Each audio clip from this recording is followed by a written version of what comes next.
Hey, day's finally here that the bike got out of the shed. It's the middle of January. I'm not planning on doing any riding. I take my insurance off for the winter, but close to 50 degrees out today, and I am going to do a little work on the bike while I have it out. And I also want to do this walk around video and tell you a little bit about it. So she came home in Mother's Day of 2014, and to a very pissed off wife.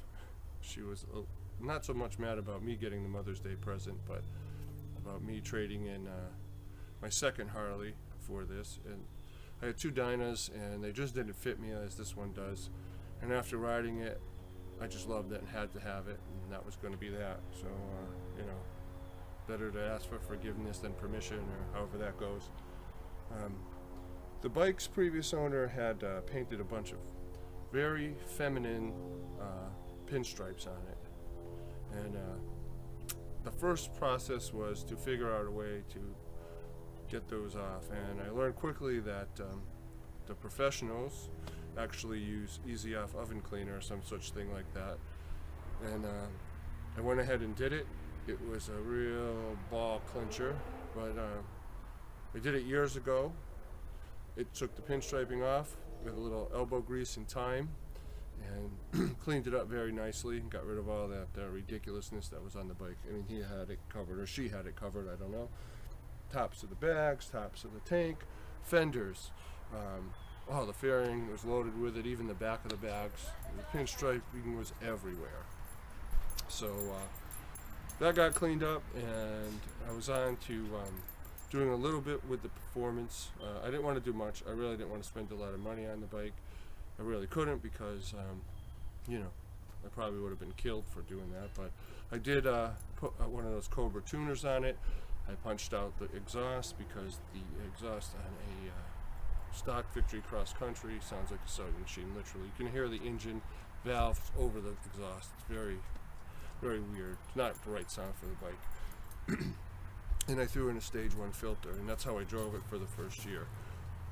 Over the winter, my buddy Jody pushed me to get a real Stage 1, which I ended up ordering over that first winter while the bike was stored, and installed it in the spring and had it tuned at a dyno party.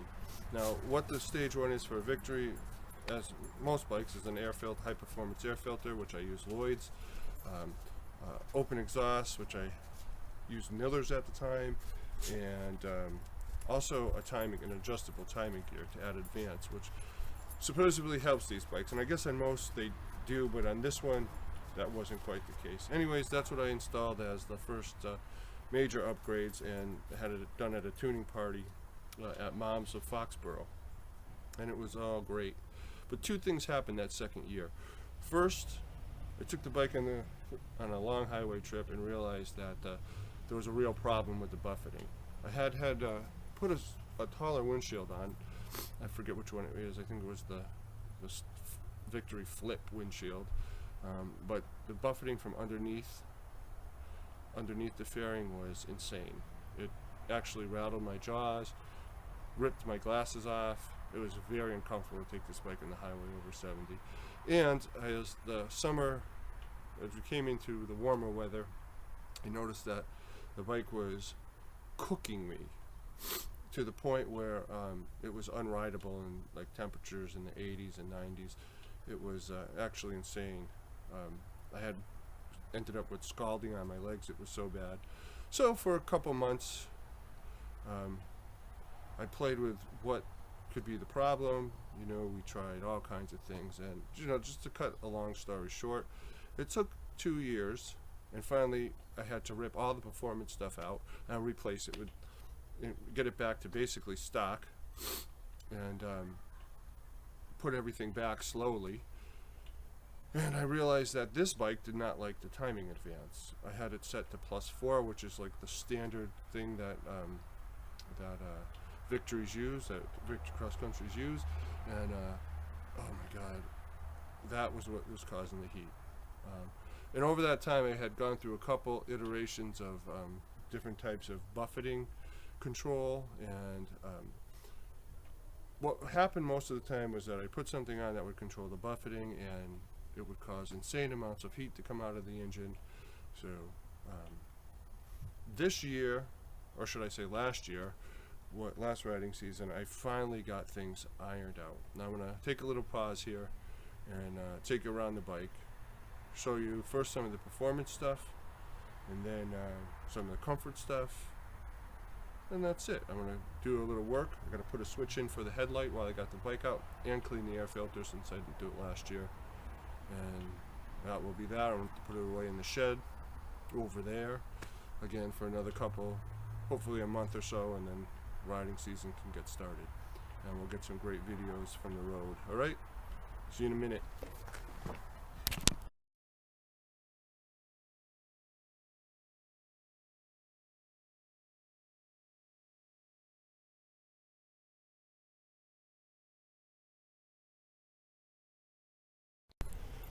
Alright, it's a beautiful day out here comparatively to what we've had. Yeah, 50 degrees isn't that beautiful, but after a couple weeks of like 0 and teens, it is beautiful, and the sun's out. So is the bike. Not going anywhere, but let's talk about the performance. So after many iterations, I have it built with a Lloyd's high flow air filter, Dynojet tuner, Lloyd's DR cams, Lloyd's timing wheel, and gutted exhaust system with tri-ovals. I believe these are made by Cobra. I think they look great and they sound great. It was dyno tuned by John at Dyno Solutions. I think he did a great job with it. It runs excellent. I have no issues at all with that. The numbers are 112 horsepower and 113 foot-pounds of torque. It's extremely flat torque curve. She starts picking up at about 2,700 and just stays flat all the way to red line. It pulls amazing. And with 112 horse, you just get up there. And as far as I'm concerned, for a bike like this, it's plenty of power. It's as fast as I want to go with the suspension and weight and size of this thing. It's no sport bike, although Victorys do great. It's plenty of power. Alright, let's just talk about some of the accessories on the bike and wrap this up. So I have show chrome driving lights. I am going to install a switch on those. Currently I have them set up just to come on with the ignition, and they're just way too bright. I have them turned down actually so the glare is off oncoming drivers, but I know they bother them. I get a lot of flashes and I just have to put a switch on it for traffic conditions. And the LED headlight. I also have some of these wind deflectors off the Tour. They don't do much for buffeting. We'll talk about that at the end. But they do direct some airflow, whether I want it going around me or on my chest. But they're good to have. I enjoy them. Some lock and ride closeouts. Good for wet weather and cold weather. And clip hanger bars. Those are made by Clockworks. What can I say? They're adjustable. They look good. And I'm very happy with them. And the coup de grace comfort. This dual tour Corbin seat. I love it. It's the best seat I've ever had. I get no discomfort whatsoever anywhere with it. I can't wait to, it's not even really broken in yet. I put it on toward the end of last season, and I just want to do more miles on it. My wife, I don't think she likes it too much though, but maybe it'll wear in on her. And that is it on the comfort end of things. Let's talk about buffeting a little bit though. So besides heat issues that I had with this bike that were coming from over advance of the timing, and it took me like 2 years to figure it out and a lot of money, but the other major issue that a lot of these Victorys have is wind buffeting. Mostly it's dirty air coming from underneath the fairing, and I got to tell you, without any of my fixes, this bike would rattle my teeth, my glasses would come off. It speeds over 70 miles an hour, and it was just not comfortable to ride on the highway. It was awful. For me, well, let's see. Down here on the cheese wedges, right here, I have added Bad Ace tank wings. They're actually designed to go at the back of the tank, but you can imagine if they were mounted here, they might bother person's legs, which they did to me. And I don't really think they did much back there for my particular bike. This one on this side. So I got the smart idea to move them up on the tank, because what I essentially want to do is stop airflow coming in this way and blowing up under my helmet. And they actually did a pretty good job. They broke up a lot of the airflow mounted on the cheese wedges like that. But the real ace was this Madstad windshield.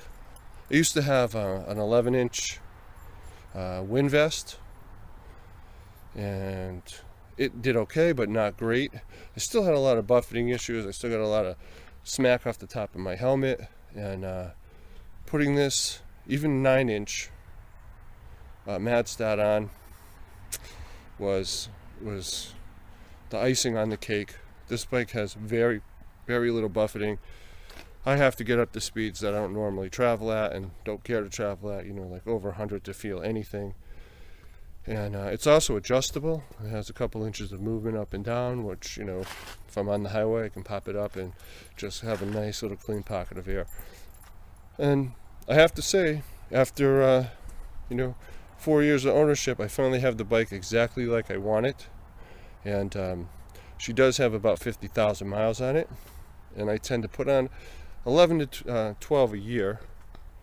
So I guess we're going to try to keep it to 100,000 miles. I figure 5 more years, and then I'll have to reluctantly give it up for something else, or who knows, strip it all down and redo it and make it like a new bike. I don't know.